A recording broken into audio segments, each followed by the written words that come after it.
December 10th, 2008, Manhattan, 4:47 p.m. Steven Spielberg sits in his office reviewing scripts when his phone buzzes. It's his accountant. The voice on the other end sounds strange, broken. Steven, your foundation's investment account. It's gone. All of it. $100 million. Vanished overnight. Not stolen by hackers or lost in a market crash. Stolen by a 70-year-old man in a three-piece suit who shook Spielberg's hand at charity dinners and promised him the safest investment in America. His name is Bernard Lawrence Madoff. And in exactly 24 hours, he'll confess to running the largest financial fraud in human history. $65 billion on paper. Gone.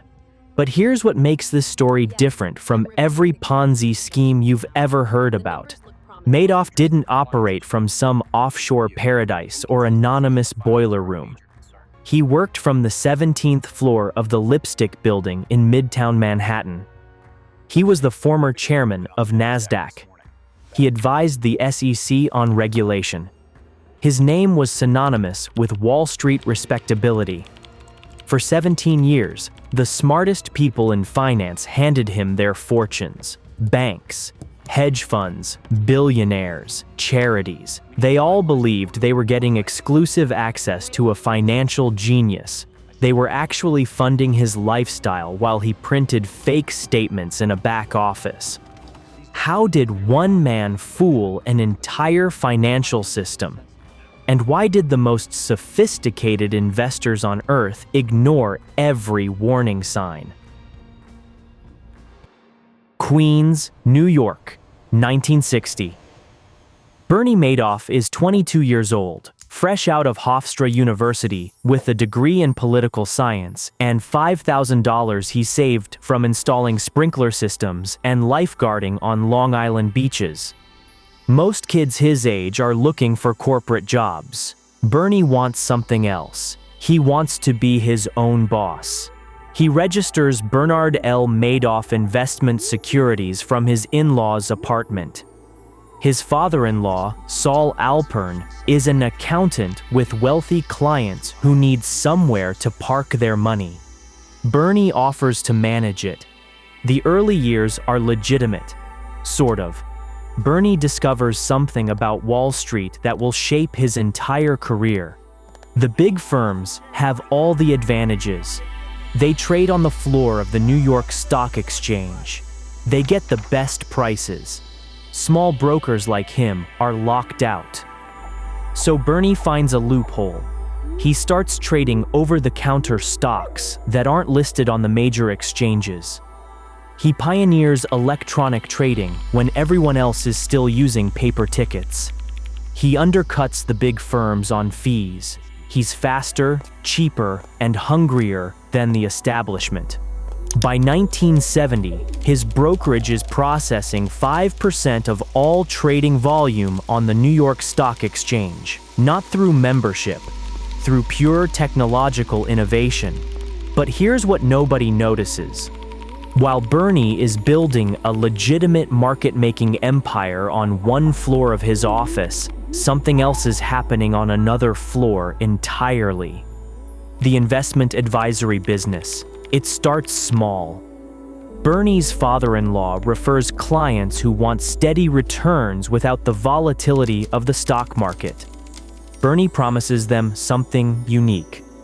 A split-strike conversion strategy that uses complex options trades to generate consistent profits while protecting against losses. The returns are remarkable.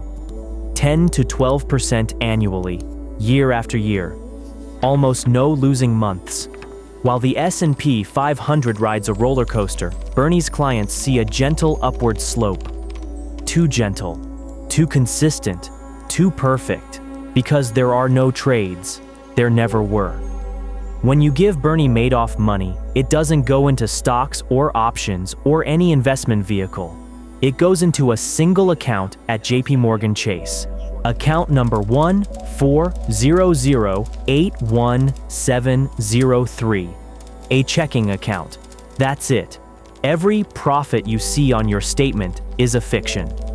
Every trade confirmation is printed from historical data, selected after the fact to match the returns Bernie decides you should receive. It's the simplest con in financial history, and it's about to attract victims beyond anything Bernie imagined. What happens when your small family scam catches the attention of billionaires? And who is the mysterious accountant running Bernie's back office like a cult? The 17th floor, 1990. If you wanted to invest with Bernie Madoff, you couldn't just call him. That's not how it worked. You had to know someone. You needed an introduction from an existing client, and even then, Bernie might say no. This wasn't bad marketing, it was brilliant psychology. Bernie understood something fundamental about wealthy people. They don't want what everyone can have. They want exclusivity. They want to feel special. They want to be part of a club. So Bernie made himself hard to get. He turned down new clients. He pretended his fund was closed. He made investors beg for access. The country club strategy. Bernie worked Palm Beach, Florida, like a farmer working fertile soil. He joined the exclusive clubs. He played golf with hedge fund managers. He donated to the right charities. He became a fixture at charity galas, always impeccably dressed, always charming, always modest about his success. I don't really like to talk about my strategy. It's proprietary. Investors loved this. In their minds, secrecy meant sophistication. If Bernie wouldn't explain his method, it must be too complex for ordinary minds. They trusted him more because they understood less, and they recruited for him. Carl Shapiro, a women's apparel magnate worth hundreds of millions, became Bernie's biggest cheerleader in Palm Beach. He brought in friends from his country club. Those friends brought their friends. Each new investor was another testimonial, another proof that Bernie was legitimate. By 1995, the feeder fund system emerges. Banks and wealth managers realize they can make easy money by gathering client assets and parking them with Bernie. They don't manage the money themselves. They just collect fees for access to Madoff. Fairfield Greenwich Group becomes the largest. Run by Walter Noel, a patrician financier with daughters married to European aristocrats, Fairfield raises billions from international investors. Their pitch is simple. We'll get you into Madoff. They charge 1% annually plus 20% of profits for this privilege. Bernie gives them special access. Everyone wins, except there's nothing to access. The investors are just joining a longer line for a vault that contains nothing. By 2000, Bernie Madoff manages over $7 billion in client assets. His reputation is bulletproof. He served on NASDAQ's board of directors. His legitimate trading operation is one of the largest on Wall Street. But there's a problem. Someone has been watching. Someone has done the math.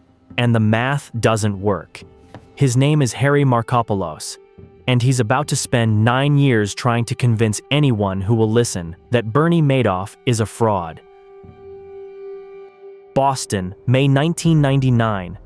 Harry Markopolos is a portfolio manager at a competitor firm when his boss drops a packet on his desk. Find out how Madoff does it. Copy his strategy. Harry is a math guy, chartered financial analyst, derivatives expert. He loves puzzles. This should be easy. He studies Bernie's track record. 45 months of returns with only 4 losing months.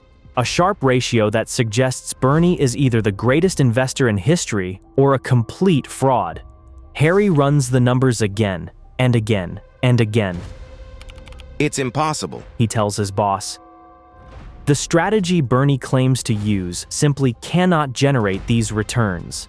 The options market isn't big enough to execute his supposed trades.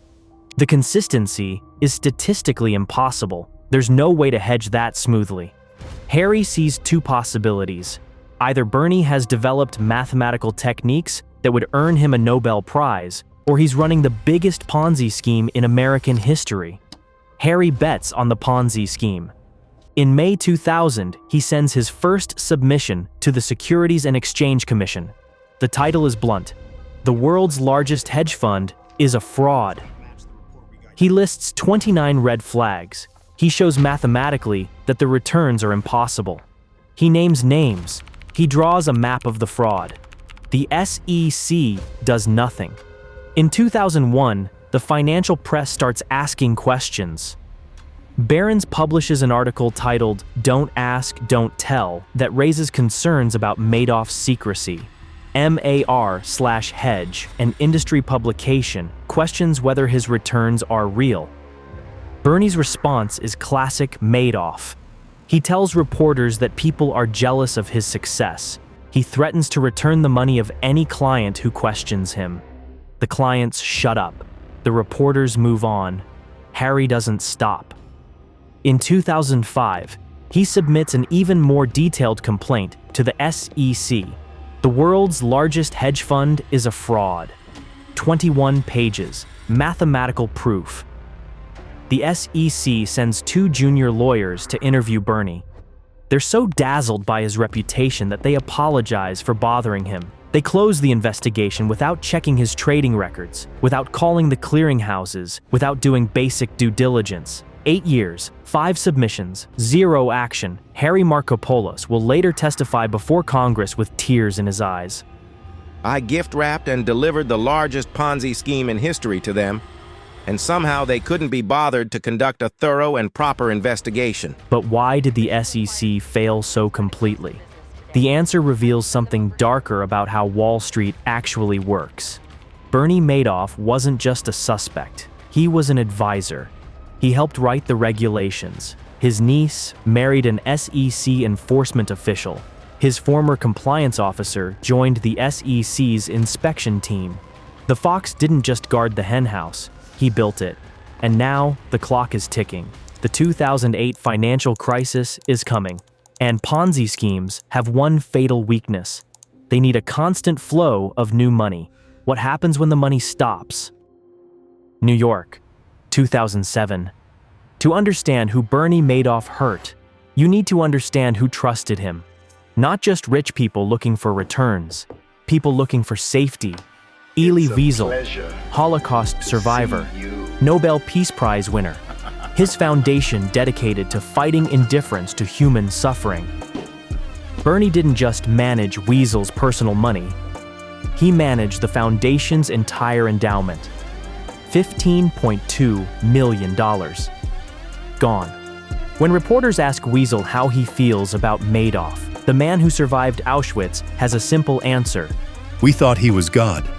Steven Spielberg, Kevin Bacon, Kira Sedgwick, Larry King, John Malkovich, Sandy Koufax. Famous names make headlines, but they could absorb the loss. The real victims couldn't. Bert Ross, former mayor of Fort Lee, New Jersey, lost his entire savings. His first wife's estate, his retirement, everything. He considered suicide until he realized his death wouldn't help his children. Thousands, like him. Retirees who gave Bernie their nest eggs, teachers, doctors, small business owners, people who worked their whole lives and trusted one man with everything. And then there are the charities. The Picower Foundation, $958 million, closed. The Robert Thomore Lapin Charitable Foundation, $8 million, closed. The Jet Foundation, $17 million, closed. Yeshiva University, $110 million. Hadassah, the Women's Zionist Organization, $90 million. These foundations funded cancer research, Holocaust education, aid for Israel, scholarships for underprivileged students. Bernie didn't just steal money, he stole the future these organizations were trying to build. Some victims couldn't take it. Thierry de la Ville-Huchet, a French aristocrat who raised $1.4 billion for Madoff from European investors, slits his wrists in his Madison Avenue office on December 22, 2008. His suicide note apologizes for failing his clients. William Foxton, a British military hero who survived being held hostage in the Balkans, shoots himself in a public park after losing his family's savings. Mark Madoff, Bernie's own son, hangs himself on December 11, 2010, exactly 2 years after his father's arrest. He never recovered from the shame. The ripples spread in every direction. An estimated 37,000 victims across the world, direct and indirect. People who trusted Bernie. People who trusted people who trusted Bernie. People who trusted institutions that trusted Bernie.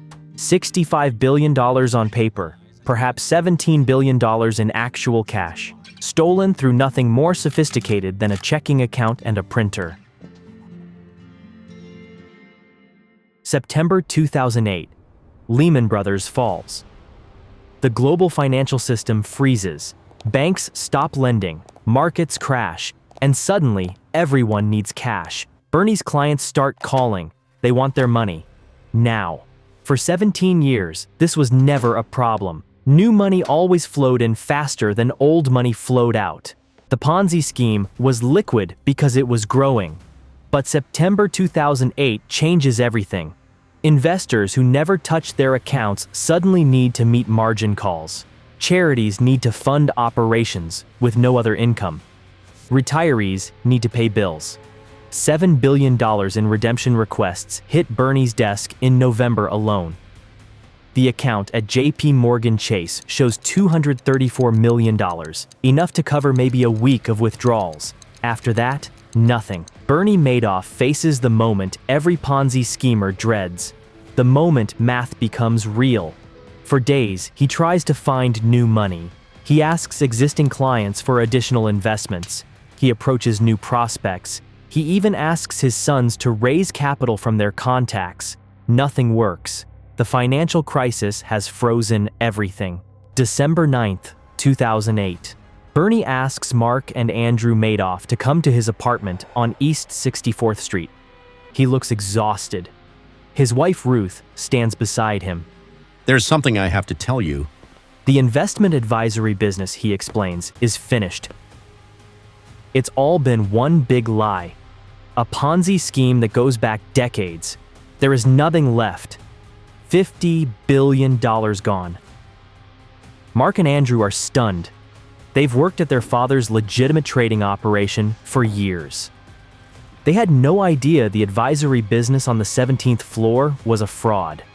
At least, that's their story. They ask Bernie what he's going to do. He says he plans to distribute $300 million to family, friends, and employees before turning himself in. Mark and Andrew look at each other.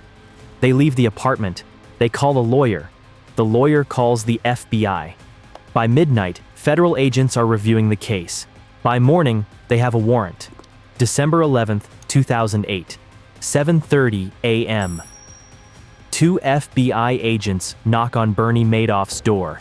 He answers in his bathrobe. We're here to find out if there's an innocent explanation. One agent says. Bernie shakes his head. There is no innocent explanation. He's arrested in his pajamas, charged with securities fraud. Bail is set at $10 million. The man who stole $65 billion walks out of federal court and goes home to his penthouse apartment. But the investigation is just beginning, and the question everyone wants answered is simple. Was Bernie Madoff really working alone? The 17th floor had a secret. While Bernie's legitimate trading operation employed hundreds of people on floors 18 and 19 of the Lipstick Building, the investment advisory business occupied a separate world. Different elevators, different security, different staff. Only about 24 people worked in Bernie's inner circle. Most had been there for decades. They were paid extraordinary salaries for jobs that seemed ordinary. Frank DiPascali ran the operation. A Queens kid with no college degree who worked for Bernie since 1975. His official title was Director of Options Trading. His actual job was manufacturing fake trades. Every month, Frank and his team would look at historical stock prices and construct trades that matched whatever return Bernie had promised. They printed confirmations. They filed false reports. They created a paper trail for transactions that never happened. For this, Frank earned millions. Annette Bongiorno, a secretary who started at $80 per week in 1968, eventually made over $300,000 annually. She helped produce the fake statements. Jerome O'Hara and George Perez were the computer programmers.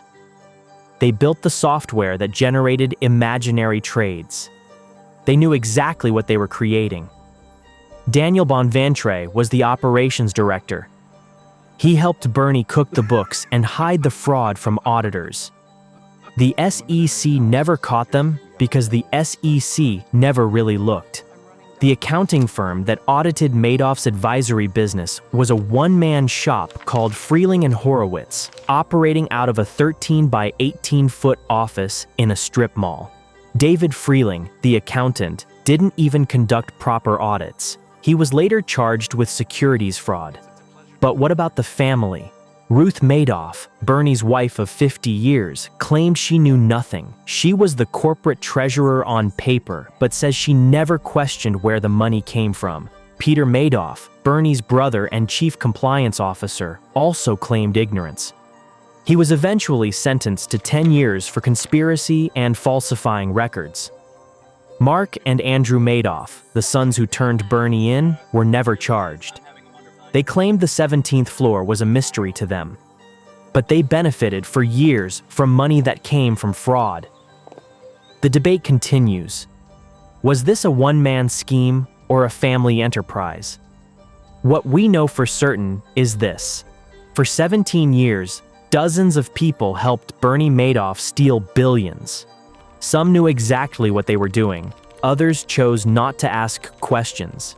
In the end, only Bernie would take full responsibility, and his reason was as calculated as everything else he did. United States District Court, Southern District of New York, March 12, 2009. Bernie Madoff stands before Judge Denny Chin. He's 70 years old. His legendary tan has faded. He looks smaller than the man who once commanded Wall Street's respect. He's entering a guilty plea to 11 federal charges: securities fraud, investment advisor fraud, mail fraud, wire fraud, money laundering, perjury, and more. The judge asks if he understands the consequences. Bernie says yes. Then he reads a statement he's prepared. When I began the Ponzi scheme, I believed it would end shortly, and I would be able to extricate myself and my clients from the scheme. He claims he intended to fix everything. He thought he could trade his way back to legitimacy. But the losses compounded, the lies multiplied, and eventually, the hole was too deep to climb out of. But as the years went by, I realized this day would inevitably come. The courtroom is packed with victims. They've traveled from across the country to hear Bernie explain himself. What they get is rehearsed remorse delivered in a monotone. Some cry, some curse. One woman screams, "Monster!" Judge Chin asks if Bernie acted alone. Bernie says yes. It's the answer everyone expects. By taking sole responsibility, Bernie protects his family. His wife gets to keep some assets. His brother gets a lighter sentence. The investigations into his sons slow down. Bernie Madoff is falling on his sword, but the sword is made of lies. 3 months later, June 29, 2009, Judge Chin sentences Bernie Madoff to 150 years in federal prison, the maximum possible, a symbolic number meant to represent justice for thousands of victims. The message must be sent that Mr. Madoff's crimes were extraordinarily evil, Chin says. Bernie shows no emotion. He's led from the courtroom in handcuffs. Destination: Federal Correctional Institution, Butner, North Carolina. Medium security. Cell number 086. The man who lived in a $7 million penthouse with a $39 million yacht will spend the rest of his life in a 9 by 12-foot cell. But even from prison, Bernie Madoff isn't finished talking, and what he says next will challenge everything we think we know about his crime. The cleanup took years. Irving Picard, a court-appointed trustee, was assigned to recover money for victims. He's been doing it since 2008. His strategy is controversial, but effective. He sues the people who profited most from Madoff, demanding they return money they withdrew over the years. Some victims who took out more than they put in are forced to give it back. They cry foul. They thought they were victims too. But Picard has a simple argument. You can't keep stolen money just because you didn't know it was stolen. By 2023, Picard has recovered over $14 billion, roughly 80% of allowed claims. It's the largest recovery in Ponzi scheme history. The feeder funds settled for billions. JP Morgan Chase paid $2.6 billion. UBS paid $545 million. HSBC paid $62 million. The banks never admitted wrongdoing. Frank DePascali, the operations chief, cooperated with prosecutors. He died of cancer in 2015 before sentencing. 5 other employees went to prison. Sentences ranged from 2.5 to 10 years. Peter Madoff, Bernie's brother, served 10 years. He was released in 2020. Ruth Madoff was never charged. She lives quietly in Connecticut, reportedly estranged from her husband until his death. She kept about $2.5 million under a court agreement. Andrew Madoff died of cancer in 2014. He was never charged, but spent his final years under investigation. Mark Madoff never saw resolution. His suicide in 2010 left behind a wife and children. And Bernie? He died on April 14, 2021, in federal prison. He was 82 years old. Natural causes, end-stage kidney disease. He'd served 12 years of a 150-year sentence. He never showed remorse that anyone found convincing. He never fully explained how or why he did it. The obituaries called him the greatest con artist in American history, a monster who betrayed everyone who trusted him. But that's not quite right. Bernie Madoff was something scarier. He was ordinary. A businessman who found a shortcut. A salesman who believed his own pitch. A man who kept a lie going because stopping meant admitting he'd been lying. There's a little Bernie Madoff in every financial system, every unquestioned assumption, every return that seems too good to be true, every advisor who says, "Trust me," instead of "Verify this." The real lesson of Bernie Madoff isn't about one man's greed. It's about a system built on trust that forgot to verify. And if you think it can't happen again, you're exactly the kind of person Bernie was looking for.